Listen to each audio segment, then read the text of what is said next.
Indian അടിയന്തരാവസ്ഥ 1975 മുതൽ 1977 വരെ സ്വതന്ത്ര ഇന്ത്യയുടെ രാഷ്ട്രീയ ചരിത്രത്തിലെ ഏറ്റവും വിവാദപൂർണമായ 21 മാസങ്ങളായിരുന്നു. ഇന്ത്യയുടെ രാഷ്ട്രപതിയായിരുന്ന ഫക്രുദ്ദീൻ അലി അഹമ്മദ്, പ്രധാനമന്ത്രിയായിരുന്ന ഇന്ദിരാഗാന്ധിയുടെ ഉപദേശാനുസരണം ഇന്ത്യൻ ഭരണഘടനയിലെ 352 വകുപ്പ് അനുസരിച്ച് രാജ്യത്ത് അടിയന്തരാവസ്ഥ പ്രഖ്യാപിച്ചു.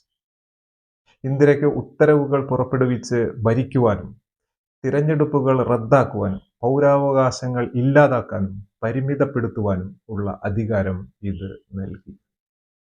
1975 മുതൽ 77 വരെയായിരുന്നു അടിയന്തരാവസ്ഥയുടെ കാലഘട്ടം. അടിയന്തരാവസ്ഥയുടെ കിരാതഭരണത്തെക്കുറിച്ച് വിവരിക്കുന്നത് CPM-ന്റെ മലപ്പുറം ജില്ലാ കമ്മിറ്റി അംഗം സഖാവ് C. ദിവാകരനാണ്.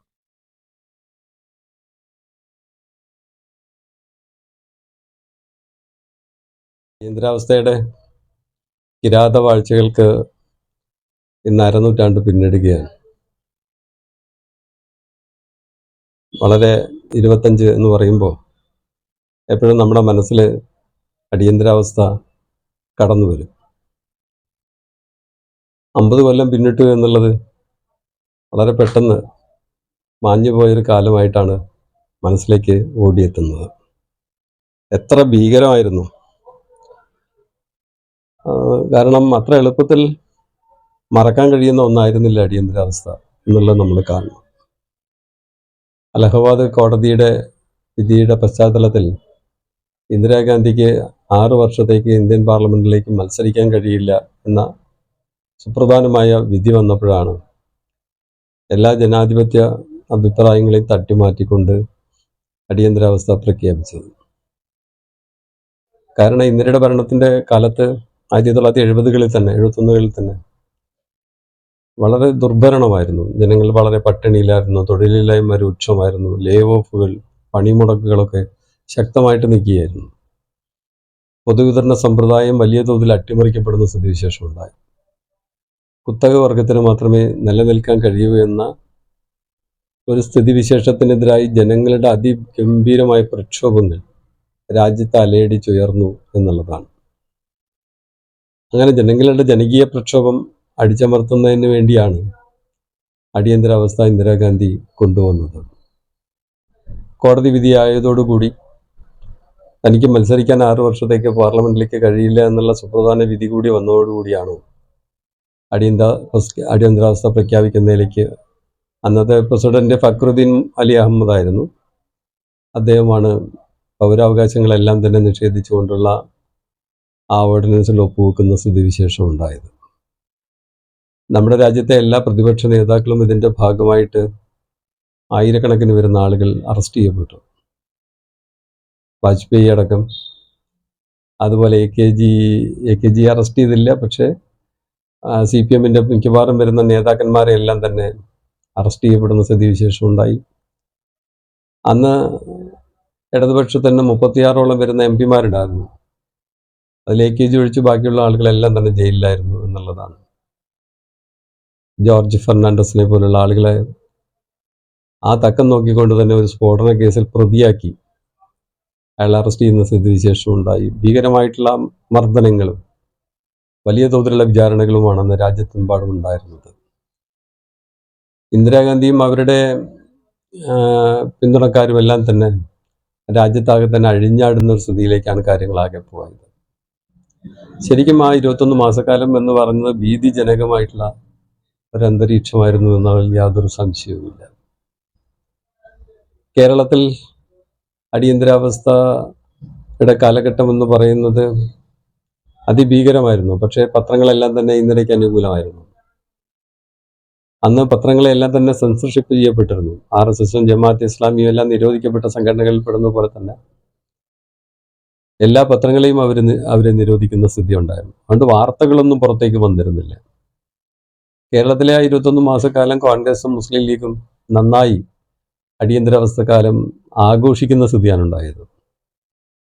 കോൺഗ്രസും മുസ്ലിം ലീഗിൻ്റെയും നേതാക്കന്മാർ ഇടതുപക്ഷ പ്രവർത്തകരെ, പൊതുജനാധിപത്യ പ്രവർത്തകരെ ഒറ്റുകൊടുക്കുകയും ആക്രമിക്കുകയും ഗുണ്ടാ വിളയാട്ടത്തിന് പോലീസിന് നിന്ന് കൊടുക്കുന്ന സ്ഥിതിവിശേഷമാണ് ഉണ്ടായത്. 2500ഓളം വരുന്ന ഇടതുപക്ഷ ജനാധിപത്യ മുന്നണിയുടെ, പ്രത്യേകിച്ച് CPIന്റെ പ്രവർത്തകന്മാർ ജയിലിലാകുന്ന സ്ഥിതിയാണ്. അടിയന്തരാവസ്ഥ നീണ്ടുപോകുമെന്നാണ് നമ്മളെല്ലാം തന്നെ കരുതിയത്. അടിയന്തരാവസ്ഥയുടെ പേര് പറഞ്ഞുകൊണ്ട് ഒരുപാട് മർദ്ദന കേന്ദ്രങ്ങൾ സംസ്ഥാനത്തിൻ്റെ പല ഭാഗങ്ങളിലായിട്ട് ഉയർന്നു വന്നു. അതിൽ കുപ്രസിദ്ധമായിട്ടുള്ള ഒരു മർദ്ദന കേന്ദ്രമാണ് കക്കയം ക്യാമ്പ് എന്ന് പറയുന്ന മർദ്ദന ക്യാമ്പ്. അന്നത്തെ DGP ജയറാം പടിക്കലായിരുന്നു. അദ്ദേഹം സ്കോട്ട്ലൻഡ് യാർഡിൽ പോയി പരിശീലനം കിട്ടിയ ആളായിരുന്നു.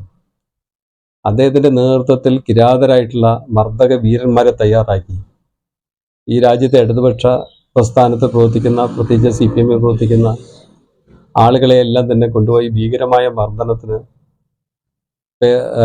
കക്കയം ക്യാമ്പിലെ ആ ക്യാമ്പിൽ അതിനു വേണ്ടിയിട്ടുള്ള ശ്രമങ്ങൾ നടത്തിയിരുന്നു എന്നുള്ളതാണ്. അന്ന് പുലിക്കോടൻ നാരായണൻ പോലുള്ള ആളുകൾ ഒലക്കെടുത്ത് ഒരു പ്രത്യേകതരം മർദ്ദന മുറകളാണ്.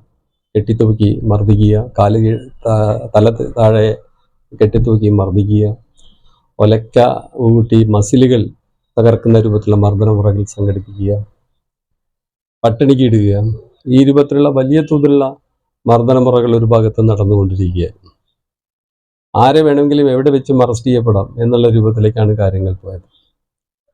അടിയന്തരാവസ്ഥയ്ക്കെതിരായി ശബ്ദിക്കുന്ന, അടിയന്തരാവസ്ഥയ്ക്കെതിരായി പ്രതിഷേധിക്കുന്ന ആരെയും ഡിഫൻസ് ഓഫ് ഇന്ത്യൻ റൂൾസ് എന്ന് പറഞ്ഞ് DIR ഉപയോഗിച്ചുകൊണ്ട് അറസ്റ്റ് ചെയ്യുന്ന സ്ഥിതി ഉണ്ടായി. നമ്മുടെ പെരിന്തൽമണ്ണയിൽ ഡിഫൻസ് ഓഫ് ഇന്ത്യൻ റൂളിനെതിരായി ആ കിരാത നിയമത്തിന് DIR ലംഘിച്ചുകൊണ്ട് 32 സഹാക്കൾ പെരിന്തൽമണ്ണയിൽ പ്രകടനം നടത്തുകയുണ്ടായി. ആ പ്രകടനത്തിൽ പങ്കെടുത്ത ആളുകളെല്ലാം തന്നെ ആദ്യം തിരൂർ സെൻട്രൽ ജയിലിൽ അടച്ചു. അതിനുശേഷം ഒരു മാസക്കാലം അവർ വിസ തടവുകാരായി കിടക്കേണ്ടി വന്നു. അവരെ വിട്ടയക്കുന്ന സ്ഥിതി വന്നു. അന്ന് പാർട്ടിക്ക് നേതൃത്വം കൊടുത്ത രാജപ്പൻ, KN മേനോൻ തുടങ്ങിയിട്ടുള്ള സഖാക്കളെ കണ്ണൂർ സെൻട്രൽ ജയിലിലാണ് അടച്ചത്. മലപ്പുറം ജില്ലയിലെ പ്രധാനപ്പെട്ട 31 സഖാക്കളെ അറസ്റ്റ് ചെയ്യപ്പെട്ട് കണ്ണൂർ സെൻട്രൽ ജയിലിൽ അടക്കപ്പെടുന്ന സ്ഥിതിയുണ്ടായി. അവർക്ക് 21 മാസവും ജയിലിൽ കിടക്കേണ്ട സ്ഥിതിവിശേഷമാണ്. ജയിലിൽ ഒരു തരത്തിലുള്ള പരോളും അനുവദിക്കുന്ന സ്ഥിതി ഉണ്ടായിരുന്നില്ല. ആവശ്യത്തിന് ഭക്ഷണം കൊടുത്തിരുന്നില്ല. ജയിലിൻ്റെ ഉള്ളിൽ കുപ്രസിദ്ധരായിട്ടുള്ള വാർഡന്മാരെ കൊണ്ടുവന്ന് വർദ്ധിക്കുന്ന സ്ഥിതിയുണ്ടായി.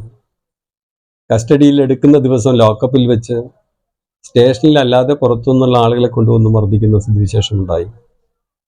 അങ്ങനെ അടിയന്തരാവസ്ഥ ഉപയോഗിച്ചത് ഈ രാജ്യത്തിലെ പൗരാവകാശങ്ങൾ ലംഘിക്കാനും ഇടതുപക്ഷ പ്രവർത്തകരെ ആക്രമിക്കാനും CPM അടക്കമുള്ള പാർട്ടികളെ തകർക്കുന്നതിനും വേണ്ടിയാണ് കേരളത്തിൽ കോൺഗ്രസും മുസ്ലിം ലീഗും തന്നെ ശ്രമിച്ചത്.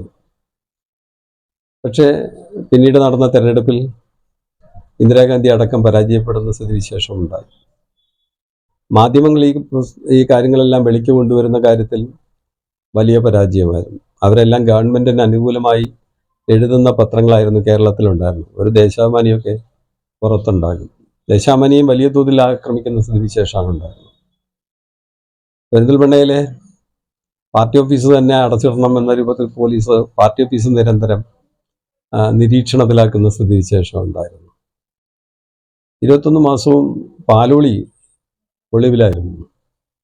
പാലോളിയെ പല ഘട്ടങ്ങളിലും ഒളിവിൽ കൊണ്ടുപോകുന്നതിനും മാറ്റുന്നതിനുമുള്ള പാർട്ടിയുടെ പ്രവർത്തനത്തിൽ അന്ന് കൗമാരപ്രായക്കാരനായിട്ടുള്ള എനിക്ക് ചെറിയ പങ്ക് വഹിക്കാൻ വേണ്ടിയിട്ട് സാധിച്ചിട്ടുണ്ട്. അങ്ങനെ എന്തുകൊണ്ട് ഭീകരമായിട്ടുള്ള ഒരു അടിയന്തരാവസ്ഥയാണ് 50 കൊല്ലം മുമ്പ് ഇന്ത്യൻ രാഷ്ട്രീയത്തിലുണ്ടായിരുന്നത്. ഒരു കണക്കിന് ഇപ്പോൾ തിരിഞ്ഞു നോക്കുമ്പോൾ വളരെ ശക്തനായ ഭരണാധികാരിയായിരുന്നു ഇന്ദിരാഗാന്ധി. 1971 ബംഗ്ലാദേശ് യുദ്ധത്തിൽ അവർ വഹിച്ച പങ്ക് ലോകം തന്നെ എടുത്തു കാണിച്ചതാണ്. അങ്ങനെയുള്ള ഇന്ദിരാഗാന്ധിയുടെ ഏറ്റവും ഭീകരമായ അപകടം അടിയന്തരാവസ്ഥ പ്രഖ്യാപിച്ചു എന്നുള്ളതാണ്. പക്ഷേ ഇപ്പോൾ അധികാരത്തിലിരിക്കുന്ന മോഡി ഗവൺമെൻറ് അടിയന്തരാവസ്ഥ പ്രഖ്യാപിച്ചിട്ടില്ലെങ്കിലും പ്രഖ്യാപിക്കാത്തൊരു അടിയന്തരാവസ്ഥയായിട്ട് മുന്നോട്ട് പോയിക്കൊണ്ടിരിക്കുകയാണ്. ഈ രാജ്യത്തെ എല്ലാ പൗരാവകാശങ്ങളും റദ്ദ് ചെയ്യപ്പെടുന്ന രൂപത്തിലേക്ക് പോവുകയാണ്. മതന്യൂനപക്ഷ വിഭാഗങ്ങൾക്ക് നേരെ ഇതുപോലെ ആക്രമണങ്ങൾ നടക്കുന്ന ഒരു കാലഘട്ടം ഉണ്ടായിട്ടില്ല. ഇടതുപക്ഷ പ്രവർത്തകരെ വലിയ തോതിൽ ആക്രമിക്കുന്ന സ്ഥിതിയിലേക്ക് കാര്യങ്ങൾ പതുക്കെ നീങ്ങിക്കൊണ്ടിരിക്കുകയാണ്.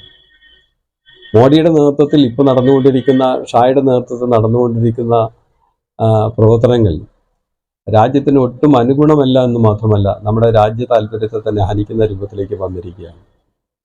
ഇന്ദിരാഗാന്ധി പ്രഖ്യാപിച്ച അടിയന്തരാവസ്ഥയാണെങ്കിൽ പ്രഖ്യാപിക്കാത്ത അടിയന്തരാവസ്ഥയാണ് BJPയും ശ്രീ മോഡിയും ഇപ്പോൾ ഇന്ത്യയിൽ നടപ്പിലാക്കിക്കൊണ്ടിരിക്കുന്നത് എന്നുള്ളത് മനസ്സിലാക്കാൻ വേണ്ടി സാധിക്കും. വളരെ ശക്തമായിട്ടുള്ള രൂപത്തിൽ ദേശീയവാദം ഉയർത്തുക, ശത്രുക്കളാക്കിയിട്ട് മുസ്ലിം വിഭാഗത്തിൽപ്പെട്ട ആളുകളെ മാറ്റി നിർത്തുക, ഇടതുപക്ഷ പ്രസ്ഥാനങ്ങളെയെല്ലാം തന്നെ കോർണർ ചെയ്യുക, പണിമുടക്കുകളെല്ലാം തന്നെ വലിയ തോതിൽ തകർക്കുക. ഇപ്പോൾ 4 കൊല്ലമായി നടക്കുന്ന കർഷക സമരത്തിനോടൊക്കെ എടുക്കുന്ന സ്റ്റാൻഡൊക്കെ വളരെ ഭീകരമായിട്ടുള്ള രീതിയിലാണ് കേന്ദ്ര സർക്കാരിൻ്റെ എന്നുള്ളത് കാണാൻ വേണ്ടി കഴിയും. നമ്മുടെ രാജ്യത്തെ ഒരു ഹിന്ദു സ്റ്റേറ്റാക്കി മാറ്റുന്നതിന് വേണ്ടിയുള്ള ശ്രമമാണ് BJP നടത്തിക്കൊണ്ടിരിക്കുന്നത്. പുതിയ പാർലമെന്റിന്റെ ഉദ്ഘാടനത്തിൽ ഇന്ത്യയുടെ രാഷ്ട്രപതിയെ ഒന്നുമല്ലാതാക്കി മാറ്റി തീർക്കുന്നു. അവിടെ ഒരു ചെങ്കോൽ, ശൈവ സന്യാസികാരുടെ ചെങ്കോൽ അവിടെ സ്ഥാപിക്കുന്നു. അയോധ്യയുടെ പുതിയ കെട്ടിടത്തിൽ ക്ഷേത്രത്തിൻ്റെ ഉദ്ഘാടനം ഇന്ത്യയുടെ പ്രധാനമന്ത്രി തന്നെ നേരിട്ട് നിർവഹിക്കുന്ന രൂപത്തിലേക്ക് പോകുന്നു. നമ്മുടെ രാജ്യത്തിൻ്റെ റിപ്പബ്ലിക് ഭരണഘടന തന്നെ തകർക്കുന്ന രൂപത്തിലേക്ക് വരികയാണ്. എന്തിന് നമ്മുടെ കേരളത്തിൻ്റെ രാജ്ഭവനിൽ ഇപ്പോൾ RSSന്റെ പതാകയും RSSന്റെ ഭാരതാംബയുമാണ് ചിത്രങ്ങളായിട്ട് നിൽക്കുന്നത്. അതിനെ വണങ്ങിക്കൊണ്ട് മാത്രമേ രാജ്യസഭ എന്ത് കാര്യവും നടക്കുകയുള്ളൂ എന്ന രൂപത്തിലേക്ക് കാര്യങ്ങൾ വന്നിരിക്കുകയാണ്. സർവകലാശാലകളിലെല്ലാം തന്നെ ഭാരതാംബയുടെ ചിത്രങ്ങളും കാവ്യ കൊടികളും കൊണ്ടുവരുന്ന രൂപത്തിലേക്ക് കാര്യങ്ങളാകെ മാറിക്കൊണ്ടിരിക്കുകയാണ്. അപ്പോൾ രാജ്യത്തെ കാവ്യവൽക്കരണത്തിന് വേണ്ടിയുള്ള വലിയ ശ്രമങ്ങൾ നടക്കുന്നതിനിടയിലാണ് അടിയന്തരാവസ്ഥയുടെ 50ാം വാർഷികം രാജ്യമെമ്പാടും കേരളത്തിലും നാട്ടിലൊക്കെ തന്നെ നടത്തിക്കൊണ്ടിരിക്കുന്നത്. പുതിയ തലമുറയ്ക്ക് അടിയന്തരാവസ്ഥയുടെ ഭീകരത മനസ്സിലാക്കിയിട്ടില്ല. ജനാധിപത്യ അവകാശങ്ങൾക്ക് വേണ്ടിയുള്ള പോരാട്ടം ശക്തമായിട്ട് തുടരേണ്ടതുണ്ട്. അങ്ങനെ അടിയന്തരാവസ്ഥയെ നിഷേധിച്ച ജനങ്ങൾ BJPയുടെ ഈ കിരാത ഭരണത്തിനെതിരായി, വെറും കോർപ്പറേറ്റ് നയങ്ങൾ നടപ്പിലാക്കിക്കൊണ്ടിരിക്കുന്ന സാധാരണക്കാരെ പൂർണ്ണമായി തള്ളുന്ന ഈ നയങ്ങൾക്കെതിരായി ശക്തമായി രംഗത്ത് വരുന്നതിന് വേണ്ടി അടിയന്തരാവസ്ഥയുടെ നാളുകൾ, അന്നത്തെ ചെറുത്തുനിൽപ്പുകൾ ഓർക്കേണ്ടതുണ്ട്. അതിനുവേണ്ടിയുള്ള വിപുലമായ ഐക്യം രാജ്യത്ത് ഉയർത്തിക്കൊണ്ടുവരിക എന്നുള്ളതാണ് ഇന്നത്തെ കാലഘട്ടത്തിലെ പ്രധാനപ്പെട്ട കടമ. അങ്ങനെ വർഗീയതയ്ക്കെതിരായി, ഫാസിസത്തിനെതിരായിട്ടുള്ള വലിയ പോരാട്ടത്തിൽ എല്ലാ വിഭാഗം വരുന്ന ജനങ്ങളെ അണിനിരത്തുന്നതിന് വേണ്ടി നമുക്ക് കഴിയേണ്ടതുണ്ട് എന്നുള്ളതാണ് എനിക്ക് അടിയന്തരാവസ്ഥയുടെ ചെറിയ ഓർമ്മകൾ വെച്ചുകൊണ്ട് ഇവിടെ നൽകാനുള്ള സന്ദേശം.